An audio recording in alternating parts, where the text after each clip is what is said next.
मन में कई तरह के विचार आते हैं।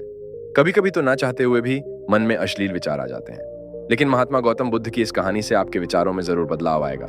मनुष्य का मन बहुत ही चंचल होता है और इसीलिए मन में कई तरह के विचार उत्पन्न होते हैं।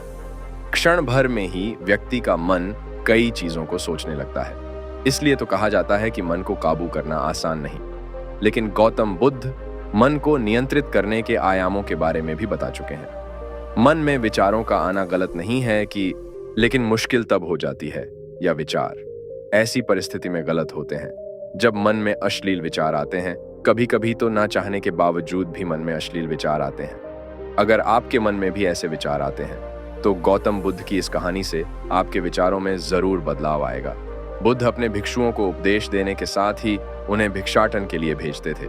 एक बार उन्होंने अपने भिक्षु भरत को भिक्षा लेने के लिए एक श्राविका के घर भेजा। भरत पूरे रास्ते मन में ये सोचते हुए श्राविका के पास गया कि आखिर आज भिक्षा में क्या भोजन खाने को मिलेगा, क्योंकि भरत चंद्रवंश के राजकुमार थे और बुद्ध के सानिध्य भिक्षु के रूप में दीक्षित हुए थे। हमेशा भरत को महल में खाने के लिए स्वादिष्ट पकवान मिलते थे, लेकिन आज भिक्षा के रूप में उसे जो भी मिलेगा संतुष्ट होना पड़ेगा। श्राविका के घर पहुंचकर भरत ने भिक्षा मांगी। श्राविका ने भरत को बैठने के लिए कहा और भोजन लाने के लिए घर के भीतर चली गई। इधर भरत फिर से अपने प्रिय भोजन के बारे में सोचने लगे और जैसे ही श्राविका भोजन लेकर आई तो भरत अचंभित रह गए। भरत ने देखा कि श्राविका ने उनके लिए उनके पसंदीदा पकवान परोसे हैं और अपने प्रिय भोजन को देखकर वह खुश हो गए। भोजन ग्रहण करते हुए भी भरत सोच रहे थे कि महल में तो उन्हें भोजन के बाद विश्राम करने की आदत है, लेकिन आज उन्हें भोजन के बाद वापस तेज धूप में चलकर आश्रम जाना होगा। लेकिन भोजन के बाद श्राविका ने भरत को कुछ समय के लिए विश्राम करने का आग्रह किया।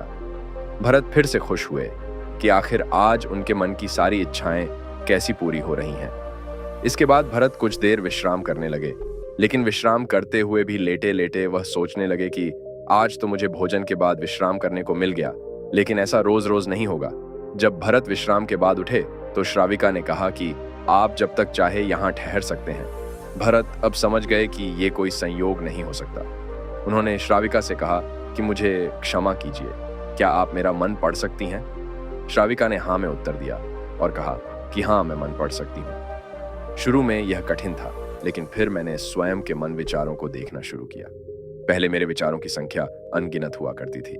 इसके बाद मैंने विचारों पर ध्यान केंद्रित किया, बिना पक्ष विपक्ष के अपने विचारों को देखने लगी। इस तरह से धीरे धीरे मेरे मन में विचारों की संख्या कम होती गई और सारे व्यर्थ विचार दूर हो गए। इसके बाद से ही मैं दूसरों के मन में चल रहे विचार को पढ़ लेती हूँ। हालांकि श्राविका की बात सुनकर भरत घबरा गए। इसके बाद भरत ने श्राविका से आज्ञा ली और आश्रम के लिए निकल पड़े। रास्ते में भी भरत फिर से मन में आए विचारों का स्मरण करने लगे कि श्राविका के बारे में उसके मन में अश्लील विचार भी आए थे। श्राविका ने उसे भी जान लिया होगा, वो मेरे बारे में क्या सोचती होगी। भरत खुद को लज्जित महसूस कर रहे थे। भरत ने आश्रम पहुंचकर गौतम बुद्ध से कहा कि अब मैं कभी भिक्षाटन के लिए नहीं जाऊंगा। बुद्ध ने भरत को पास बुलाया और कहा कि क्या हुआ है, तुम मुझे सारी व्यथा बताओ।